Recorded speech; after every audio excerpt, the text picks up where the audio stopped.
Chaotic encounter at the southern border over the weekend, renewing pressure on DHS to address the ongoing surge in migrants. Now, we first showed you this wild crowd on Monday. A rumor of open borders prompting at least 1,000 migrants to storm a bridge connecting El Paso, Texas to Mexico. The migrants, mostly from Venezuela, were stopped by barbed wire, barricades, and Border Patrol agents. And joining us now to discuss all of this chaos is West Texas Regional Director of the Texas Department of Public Safety, Jose Sanchez. Thank you for being with us.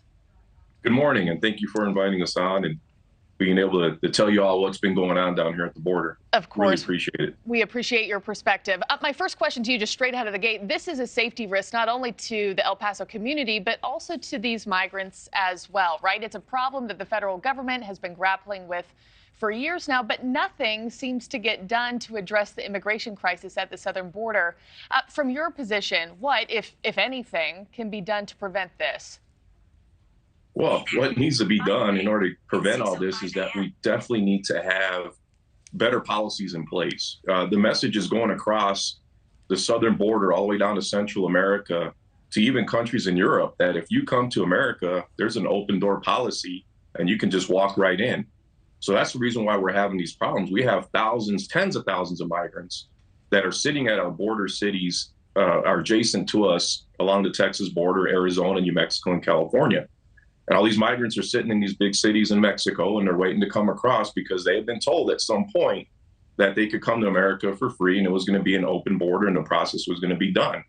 And what you're seeing here is you're seeing, thousands of migrants on this bridge in the video that you're watching that have been sitting in Juarez, Mexico for a long period of time, and they're getting frustrated. And so now they're just going to extreme measures to try and cross the border illegally. Yeah, and it's our job as long. You take me to my next point. This is not the first time that we've seen massive groups like this, pressing their way to the U.S. from Mexico. I'm thinking about, Del Rio, for example, sparked by rumor. If this isn't a wake-up call for the federal government to take some action, then in your eyes and mind, what will be?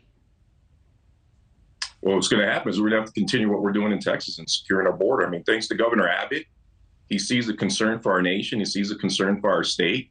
So he's taken the aggressive approach, and he's been very positive in supporting us and giving us the resources that we need to protect our border, not just the Texas Department of Public Safety, but also for our sheriff's departments along the border region, and our locals as well. But if we did not have these assets in place, if we didn't have the backing of our governor, then we would have more problems. I mean, these people probably wouldn't have came across if we weren't prepared for it.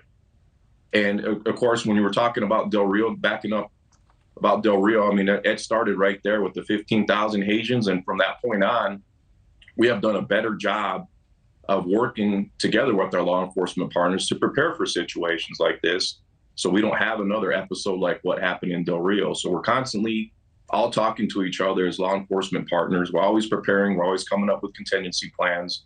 We're always doing tabletop exercises to prepare for something like this. And what you saw here was a great, outstanding response by our CBP officers, who don't get enough recognition for what they do.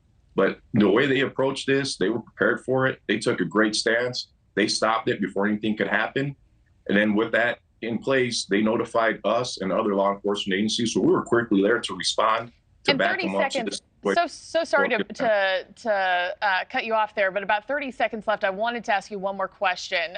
You see the dangers along the southern border firsthand for yourself, but Mexican President Manuel Lopez Obrador says he believes Mexico is actually safer than the United States. Your quick reaction to that? Well, if it was safer than the United States, I don't know why a lot of their cities ranked in the top 10 in the world for being the murderous cities in the whole world. So I don't know. It's very interesting perspective that he said that. I mean, Juarez, Mexico has notoriously been known to have a high murder rate, higher than I think they at one point maybe than what we were seeing in Iraq and overseas. Thank you for watching. Go to newsnationnow.com to find NewsNation on your television provider. And don't forget to click the red subscribe button below to get more of NewsNation's fact-driven, unbiased coverage.